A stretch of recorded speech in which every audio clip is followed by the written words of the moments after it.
Hello everyone, welcome to iExamB student. बहुत स्वागत है आप सभी का। मेरा नाम है कैलाश तिवारी। सो दोस्तों, iExamB a platform to make your preparation 50% faster. और आज हम बात करेंगे नाबार्ड की 2024 में कैसे इस एग्जाम को आप फर्स्ट अटेम्प्ट में ही क्लियर कर सकते हैं। उसकी एक मैं छोटी सी शॉर्टकट, या फिर शॉर्टकट तो मैं नहीं कहूंगा, ट्रिक मैं आपको बता सकता हूँ, क्योंकि there is no shortcut for the hard work. वो तो आप बहुत अच्छे से जानते हैं, और खासकर जबकि एग्जाम हमारे बहुत ज्यादा कम्पिटिटिव हो।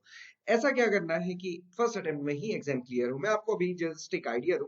आप सभी ने आईबीपीएस का एग्जामिनेशन दिया होगा, या फिर मैक्सिमम ने दिया होगा। आईबीपीएस अगर एएफओ का आपने एग्जामिनेशन दिया है तो आपका एग्रीकल्चर तो बहुत अच्छा है ही, और आपने क्वांटिटीज इंग्लिश पढ़ा ही है। सो ऐसे में आपने अपनी प्रिपरेशन को कंटिन्यू रखना है, चाहे आपका फाइनल सिलेक्शन हो या फिर ना हो। अगर आप एएफओ बन जाते हैं, डेफिनेटली उसके बाद भी आप आगे बढ़ना चाहेंगे, और नाबार्ड एक बहुत अच्छी अपॉर्चुनिटी है। ये तो जब आप एएफओ ज्वाइन कर लेंगे और एक दो बीएलवीसी की मीटिंग्स में जाएंगे तो ही आपको समझ आ जाएगा।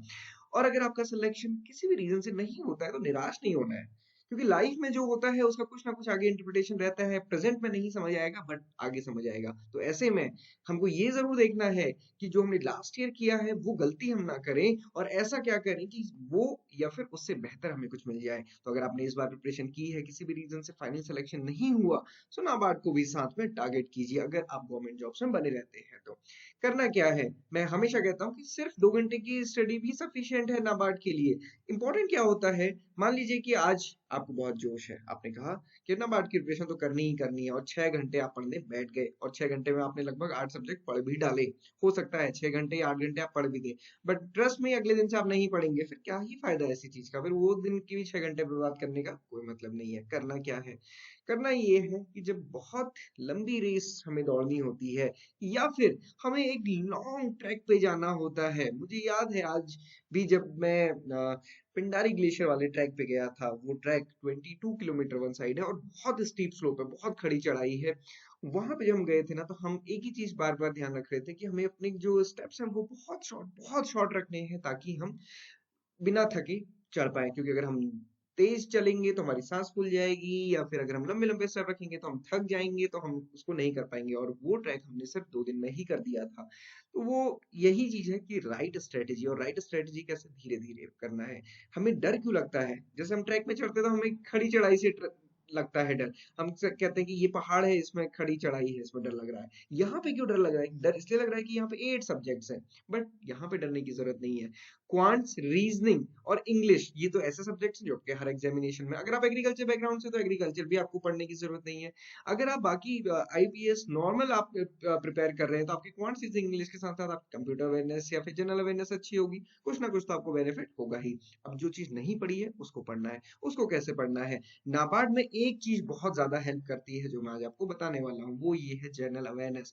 क्योंकि अगर आप देखेंगे, ये जो मेरिट वाला पार्ट है, इसमें जनरल अवेयरनेस में तो 20 क्वेश्चन है, ईएसआई भी मैक्सिमम जनरल अवेयरनेस ही है, और एआरडी में भी जो जनरल अवेयरनेस या फिर करंट वाला पार्ट है, उसका लगभग 30 40 या फिर 50% वेटेज रहता है। तो ऐसे में जनरल अवेयरनेस ओवरऑल आप कवर करते हैं, तो उसमें ईएसआई और एग्रीकल्चर कवर होता है। कैसे कवर करना है, आईएक्सएमपी की वेबसाइट पे जाएंगे, जनरल अवेयरनेस वाला एक टैब है, वहां पे आप देखेंगे यहाँ पे जो हमारा बीपीडिया है। बीपीडिया क्या है, एक बेस्ट कंपाइलेशन है करंट अफेयर्स का, जो आपको एक स्टेप पे ही सारी चीजें मिल जाती हैं।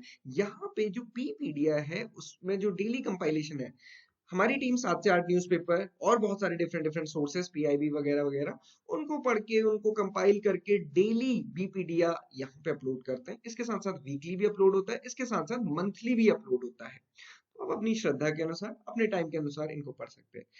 मैं यहाँ पे आपको क्या बताऊँ, आप कई बार क्या होता है, एग्रीकल्चर स्टूडेंट्स पढ़ते हैं, कहते हैं कि सर ये तो बहुत डिफिकल्ट है, बहुत डिफिकल्ट लग रहा है। डेफिनेटली डिफिकल्ट लगेगा, बट आपको क्या करना है, जस्ट उसकी हेडलाइन को रीड करो। जैसे अखबार पढ़ते हैं ना, अखबार में सारी चीजें तो नहीं समझ आती, सारी ना तो न्यूज हम पढ़ते हैं, हेडलाइन पढ़ते हैं, और हेडलाइन से हमें काफी हेल्प मिलती है। तो बस आपको हेडलाइन पढ़नी है, क्योंकि एग्जाम अगले महीने तो नहीं है, आगे चल के होगा। तो अगर आप अभी हेडलाइन भी पढ़ेंगे तो आपको चीजें कंटिन्यूएशन में आएंगी, आपको चीजें समझ आना शुरू होंगी, और धीरे धीरे किसी एक दिन इंटरेस्ट बनेगा तो आप पढ़ भी लेंगे। तो वो तभी हो पाएगा जब आप कंटिन्यूटी रखेंगे। तो यहाँ पे क्या ध्यान रखना है, कंसिस्टेंसी। तो छोटे स्टेप और लगातार, जो मैंने कहा ना कि ट्रैक पे चढ़ने से पहले आपको ध्यान रखना है, तो वही यहाँ पे भी करना है। तो मैं हमेशा कहता हूँ कि करना क्या है, आप सिर्फ 1 घंटे भी पढ़ रहे हैं ना तो भी सफिशिएंट है अभी, क्योंकि अभी तो एग्जाम दूर है, एग्जाम अभी दूर है, बहुत पास में नहीं है। और एक चीज रेगुलरली करनी है, वो आपको जीए। जीए का मतलब ये नहीं कि आप जीए सेक्शन ही पढ़ रहे हैं, जीए का मतलब होता है बीपीडीएफ। बीपीडीएफ से आपका जीए भी कवर होता है, ईएसआई भी कवर होता है, एआरडी भी कवर होता है। और अगर आपकी ये चीज कवर हो गई ना, आपका फेज 2 भी बहुत ज्यादा कवर होता है, इसलिए इसको फोकस करना है। और क्या करना है, अब एक दिन में 1 घंटा पढ़ रहे हैं, बीपीडीएफ पढ़िए। एक दिन में 2 आवर अगर आप दे सकते हैं तो 1 घंटा बीपीडीएफ पढ़ना, 1 घंटा एक किसी भी एक सब्जेक्ट को दीजिए। अगले दिन क्वालिफाइंग सेक्शन से, अगले दिन मेरिट सेक्शन से, फिर क्वालिफाइंग सेक्शन से, फिर मेरिट, ऐसे ऑल्टरनेटिवली लेके चलना है। अगर इस तरीके से चलते हैं तो कम एफर्ट्स में भी आप चीजों को बहुत अच्छे से कर सकते हैं। इंपॉर्टेंट क्या है, इंपॉर्टेंट है कंसिस्टेंसी।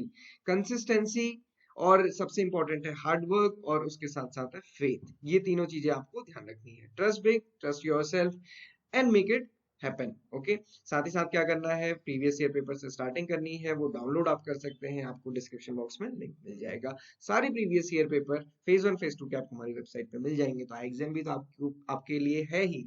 हम कहते हैं ना 50% प्रिपरेशन आपकी फास्ट होगी, कैसे होगी, क्योंकि यहाँ पे मॉक टेस्ट फ्री है, यहाँ पे सारे प्रीवियस ईयर पेपर आपको मिल जाएंगे, कोई बहुत ज्यादा मेहनत नहीं करनी है। और साथ ही साथ कोई भी डाउट क्वेरी क्वेश्चन आप हमसे कभी भी कनेक्ट कर सकते हैं, टेलीग्राम चैनल को ज्वाइन कर सकते हैं। So this is all for today, thank you for watching this video and have a very great day ahead.